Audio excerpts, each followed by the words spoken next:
All right. Well, Dr. Megan Hamill, thanks for joining us today, and I appreciate your willingness to be interviewed and talk about kids and what's going on with them and some of the challenges they're dealing with. But before we dive into that, could you give us just a little better background on what you do and how you got involved in naturopathy? Sure. So I'm Dr. Megan Hamill. It's been really nice to meet you, Dr. Isaac, as another part of the community working with these populations. And I'm really grateful to be on the recording today. So I started out with working in conventional care, actually, like in pediatric hospitals, and just saw such a need for more holistic care providers, especially around these complex disorders. I saw a lot of really discouraged parents that just weren't getting the help that they wanted or needed outside of that conventional, medications and therapies that weren't quite bridging the gap of where they thought their child really could be. And so I just saw such a need for that. And so throughout my education, when I found naturopathic medicine, I knew I wanted to work with kids, and the philosophies of naturopathic medicine, which I'll kind of touch on in a little bit, just really aligned with my personal beliefs. And the optimization of health just feels like one of the biggest imperatives for my life's purpose. And so that kind of found me in naturopathic medicine, which really aligned. I went to Portland and I did 4 years there with specialization in pediatrics. And now I'm a board member on the Pediatric Association of Naturopathic Physicians, where we're trying to increase advocacy and, help more naturopathic doctors be prepared to treat children. Okay, excellent. All right, well, let's dive into a few other questions here, but what are some common misconceptions that you see around pediatrics and naturopathy? Yeah, so the first one that immediately popped into my head is that the assumption is that we are all anti-vaccine, and that is not an accurate statement. We tend to approach vaccines, and I can't speak for everyone, but for myself, from an informed consent perspective. And so weighing the risk of the vaccine versus weighing the risk of getting the illness, and really making individualized choices about that, and helping parents feel really educated and empowered in making those decisions for their families and for their children, and not in a way that's really shaming regarding any of their questions or beliefs. And so having a really open dialogue around that, and using all of the tools that we have, which includes vaccines, to really optimize people's health and prevent, major illness. And so I kind of lay somewhere right in the middle, and I really like to advocate for both. And some people are really scared to call me because they aren't vaccinated. And then I have people who are fully vaccinated who are scared to call me. And so I think just kind of opening that up to say, we are really about informed consent and about holistic health. And so it really opens the door for people to be able to have those conversations in a really safe environment, and feel really good walking away from those conversations.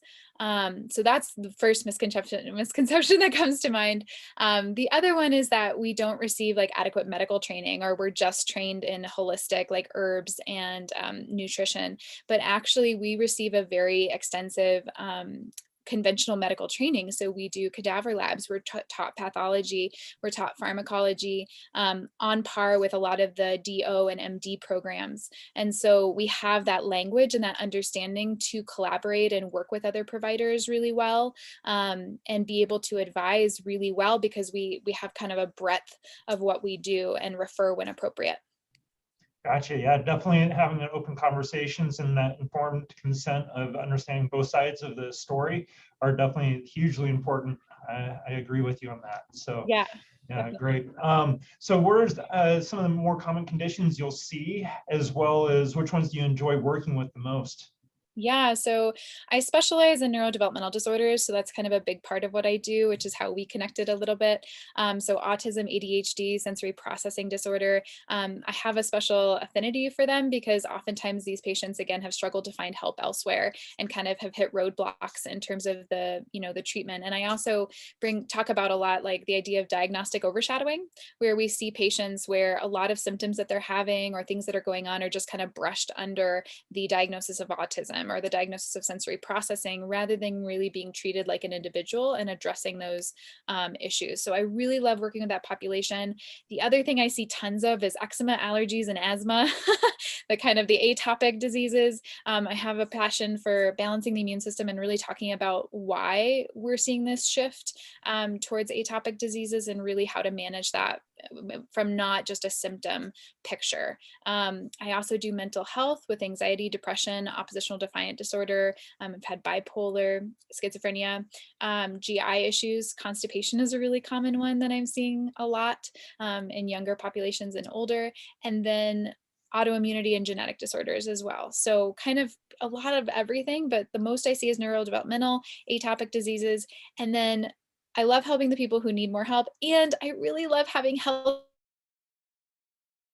who don't have and optimizing their health from there. So doing prevention and general wellness and nutrition is so much fun because I get to like talk about the things that keep people healthy and not just like how to, manage and kind of step back out of these disorders. It's kind of when they're doing really well that it's really fun to kind of say, how can we do better? How can we keep them really healthy? Yeah, that population definitely usually doesn't have just one diagnosis of ADD or ADHD or on the spectrum. They also have anxiety, they have allergies, they have all these other problems. So Yeah. All right, well, great. So when you're evaluating a sensory kid or spectrum kid, what are the areas you're assessing, since a lot of times they may already have these diagnoses, but through your unique lens, as far as how you're addressing or looking to address these kids, how are you, which areas are you evaluating and all that?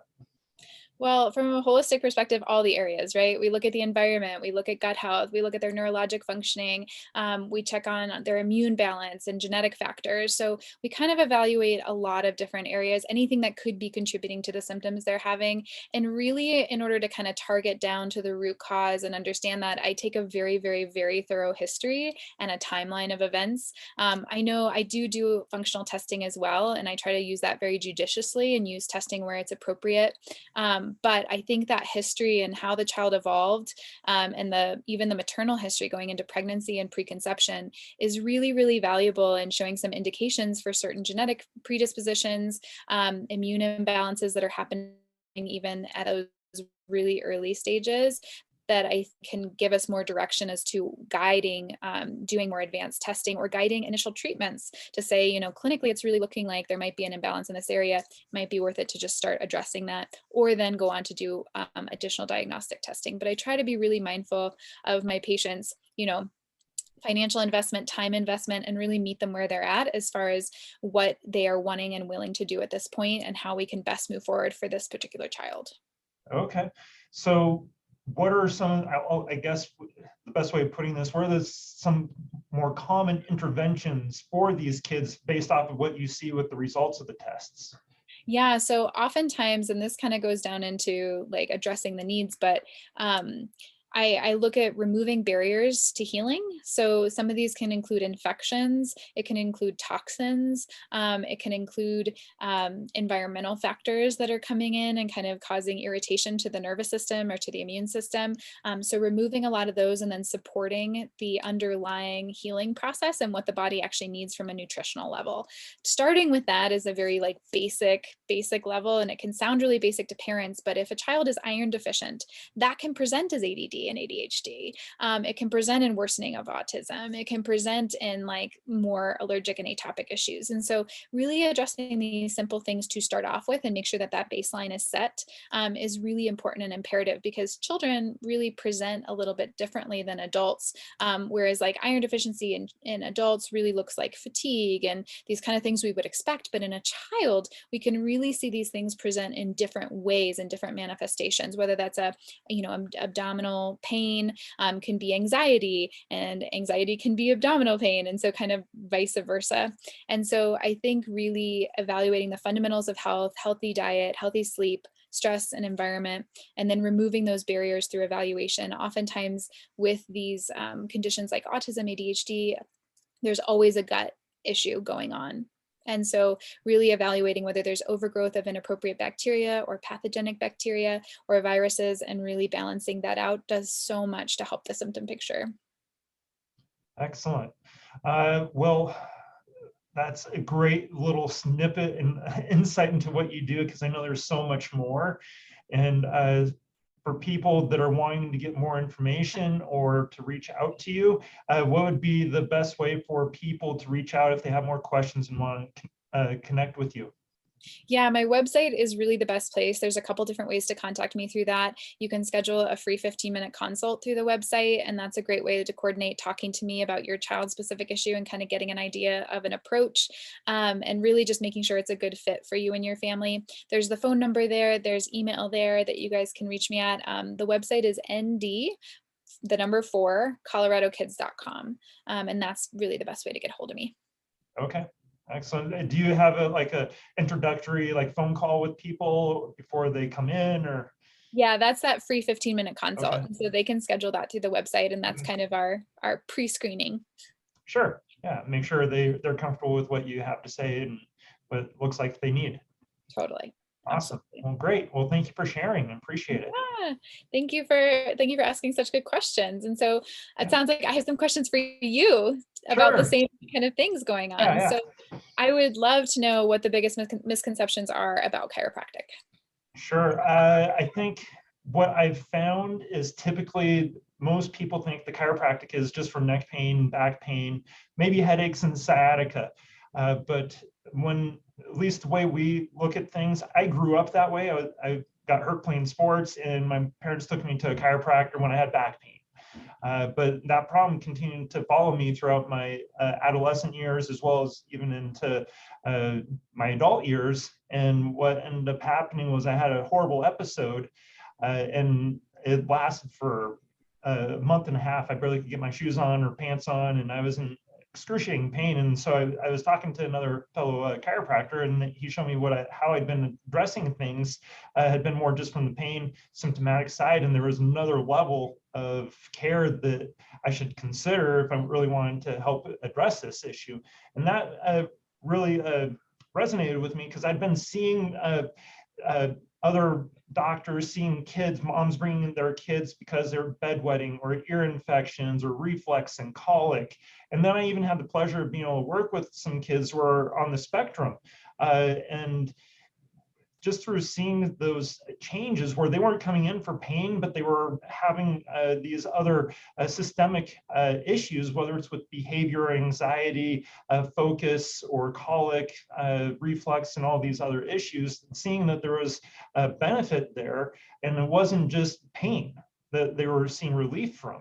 And when I started changing my mindset towards working more with the nervous system, that opened my eyes up, as well as the infinite possibilities that are possible for the human body when there just isn't any interference involved. It can heal itself. It's an amazing organism that can do some pretty cool things, just as long as there's no interference. And so that's been, I switched gears more. I still help people that have those issues, in the family, but I've been focusing more on helping pediatrics and pregnancies and, families dealing with other problems outside of just neck pain and back pain. And that's the biggest misconception I see, is just people solely think chiropractic is that. And there are definitely a majority of chiropractors that focus on that. And there's fewer chiropractors that have the approach that I do, where more looking at the holistic system and addressing the nervous system to improve its overall function. And that helps the body just function better and be more connected. Yeah, that's huge. Actually, in our hierarchy of therapeutic order, we call it in naturopathic medicine, structural integrity is a big part of that, kind of like lower on in terms of building up in terms of therapies. And so it totally makes sense that making sure that the nervous system is aligned and is able to communicate to all the different organ systems is going to have a huge impact on health and well-being, outside of just, what we think of as pain. So that's great that you were able to make that shift for yourself and for your practice, because I think there's so many people that can benefit from understanding that, and it being used really gently and beautifully in children. Definitely. Yeah. Yeah. So tell me about your philosophy when it comes to chiropractic. Yeah, well, I think I kind of alluded to that a little bit here just a little bit ago, but oftentimes people do think of like slips and falls or car accidents as times where there's stress, but research has shown that there's mild to moderate strain in almost 80% of births. And it's not like a glaring problem where it's like an acute torticollis or like a dislocated shoulder or something, but it's mild or moderate strain to the upper part of the neck where the brainstem comes down. And that is where the autonomic nervous system is really ran through. And so it can throw kids more into a sympathetic state. And so what I like to look at in my practice is the autonomic balance and how well the parasympathetic and sympathetic system are balanced. And they should be pretty close to being balanced. One should not be in dominance compared to the other, really drastically speaking. And so oftentimes I see that that's a problem frequently that starts in our infants because they've had some mild or moderate strain during the birthing process. Even normal vaginal births, it doesn't have to be an intervention like a C-section or vacuum or forceps or even a long or rocket labor type of situation where there's more evidence of obvious strain. But even the normal vaginal births can experience that. And so and that's where I commonly will see, and there's common conditions of colic and reflux and torticollis and problems with latching and all that. And oftentimes, it starts really young. And that's one of my philosophies is I want to work with pregnant population to help and make sure there's a happier home for the child to be in, where there can be stresses that happen to the babies in the womb if there's an imbalance in the pelvic area. And so whether it's a transverse or breech baby or a sunny side up baby, these stresses can predispose them to having these problems in their first year of life. And oftentimes there's something I refer to as the perfect storm. You have these milder strains that happen that have these, I'll just say, these maybe not as significant issues as, say, like a autism spectrum or sensory processing disorder or like significant allergies, but oftentimes we're told your child's going to outgrow this. But the problem is oftentimes they don't actually outgrow it. They grow into something else like asthma and allergies and maybe like sensory or motor problems. And then that grows into more like the sensory processing issues and autism and all these other autoimmune issues that are happening earlier and earlier and more prevalent in society today. And so my philosophy is try to start working with the family as young as possible so they have a more solid foundation to grow from and to develop from and help their family be as healthy and vibrant as possible. And our communities are going to benefit and thrive more with that approach. Oh, I love that. It sounds like you share that like prevention and getting them younger is always like better because then we're optimizing earlier on to prevent those things from actually developing. And there's so much to be done in those very like sensitive windows. And yeah, like really trusting parents when there's like something's a little off and they're told, by their pediatrician, watch and wait. And that's where it's so beautiful that you and I have a large toolbox of things to kind of say, no, we don't have to watch and wait. There's a lot we can do that's very like effective and gentle and not with a lot of risk involved to kind of, enhance the body's ability to optimize and be the best it can. So I love that. That's really great. Yeah. So how are you able to help people with those sensory processing disorders that we kind of mentioned? Like what are you doing for them? Yeah, so what we usually, I guess I'll just give you kind of like a 30,000 foot view as far as our approach, but usually if a parent is reaching out to us, we'll do a complimentary consultation on the phone, figure out more what's going on. Is it going to be potentially a good fit? And then let them know, okay, well, here's how we're going to proceed. You can fill out paperwork at home. We'll even, after you fill out the paperwork, we'll talk to you over the phone. So you don't have to bring your child in and have this conversation in front of them as well. And then from there, after we've done that phase of the intake process, then they'll bring the child in where we'll do gross motor, fine motor, ocular motor. We'll test for infantile movement reflexes. We'll also test the nervous system in a variety of different ways. Some of them are computerized as well. And so after we see what's going on there, that gives us a fair idea of where the autonomic nervous system is, how well balanced it is. Oftentimes with most of these kids, the sympathetic is much more in dominance. And so what we've seen with research, and I've even seen in my practice with working with these kids, is that gentle chiropractic adjustments, like if you're testing the ripeness of a tomato, that type of pressure or even a little instrument can be used. So it's not like the twisting and popping type of manipulation that maybe adults think of with chiropractic, but it's pretty gentle, and that helps to reset the nervous system, help better integrate what their sensory reception is. And so as that's changing the way it's being sent to the brain, that information has changed. Now the body's more receptive to understanding what is really happening versus a perceived idea of what's happening that's not quite realistic. Now we start getting better output, and you can see changes in behavior or moods and focus and all these other benefits for a family and that child. And so that's how we approach this. We do some lifestyle advice, watch out for, food dyes and certain foods, try to, focus on, healthier things to do, avoid like the sugary drinks, and try to get exercise, less device time. And so there's different lifestyle recommendations we have, but the bread and butter for us is the adjustments. And the way, because there's so many different therapies out there, like ABA therapy, OT, speech, all these other things. A lot of these kids are inundated with all these other therapies. And so parents have often asked me, well, how does that differ from what we're already doing? And I tell, and like the best analogy I have is, if you imagine a field, a farmer has a field and he didn't plow his field. He just went out to it and threw seed on it, right? And he didn't till it.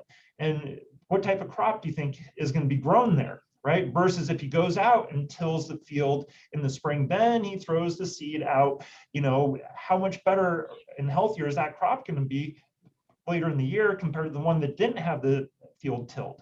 And so for me, the adjustment is really tilling the soil for these kids to be more receptive to their environments, and whatever else they're doing can be more impactful and beneficial for them as well, because the nervous system is more receptive.